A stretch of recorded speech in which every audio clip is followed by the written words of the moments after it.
میں یہ پوچھنا چاہتا ہوں یہاں پہ کہ ہم سب نے اللہ کے حضور پیش ہونا ہے، تو آپ روزے محشر آپ اپنی سب سے بڑی اچیومنٹ کیا سمجھتے ہیں؟ آپ کون سا عمل اللہ کے حضور سب سے پہلے پیش کرنا چاہیں گے ہماری یہ اللہ تعالیٰ اچیومنٹ ہے؟ ایک ہی عمل کہ ہم نے لوگوں کو بابوں کی بجائے کتابوں سے جوڑا ہے، اور کتابیں اس شخصیت کی تعلیمات جس کی قبر مدینے میں ہے صلی اللہ علیہ وآلہ وسلم۔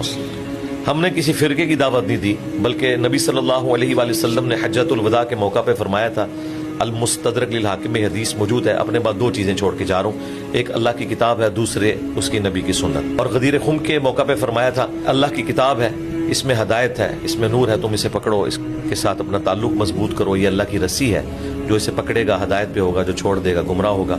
اور دوسری بھاری چیز میرے اہل البیت ہیں، ان کے معاملے میں تمہیں اللہ کا خوف دلاتا ہوں۔ تو ہم نے لوگوں کو کتاب اللہ سنت کے ساتھ جوڑا ہے، اہل البیت کے ساتھ جوڑا ہے، ان تعلیمات کے ساتھ جوڑا ہے جو کامن تھی ہماری۔ اگر میں نے کوئی اپنی کتاب لکھ کے کسی کو تھمائی ہوتی تو کوئی کہہ سکتا تھا کہ یہ اس کی تعلیمات ہیں۔ یہ وہی کتابیں ہیں جو صدیوں سے مسلمانوں کے ہاں اسٹیبلشڈ ہیں، اہل سنت کی مین اسٹریم کی کتابیں، قرآن کے بعد بخاری، مسلم، ابو داؤد، ترمذی، نسائی، ابن ماجہ۔ میں نے لوگوں کو بکش مسلمان بنایا بجائے ایک ٹریڈیشنل مسلمان کے جو اپنے فرقوں کی لیگیسی کو لے کے چل رہے ہیں، اور فرقوں میں اتنا اختلاف ہے کہ ایک دوسرے کو ایک کافر سمجھتے ہیں۔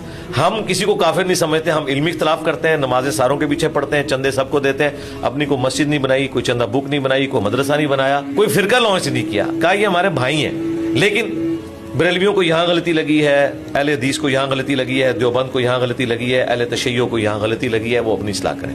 قادیانیوں کو میں کافر سمجھتا ہوں، اس کے باوجود ان کی پرسیکیوشن کا قائل نہیں ہوں، علمی طریقے سے اپنی بات ان کے سامنے رکھتا ہوں، کئی قادیانیوں نے بھی اسلام قبول کیا۔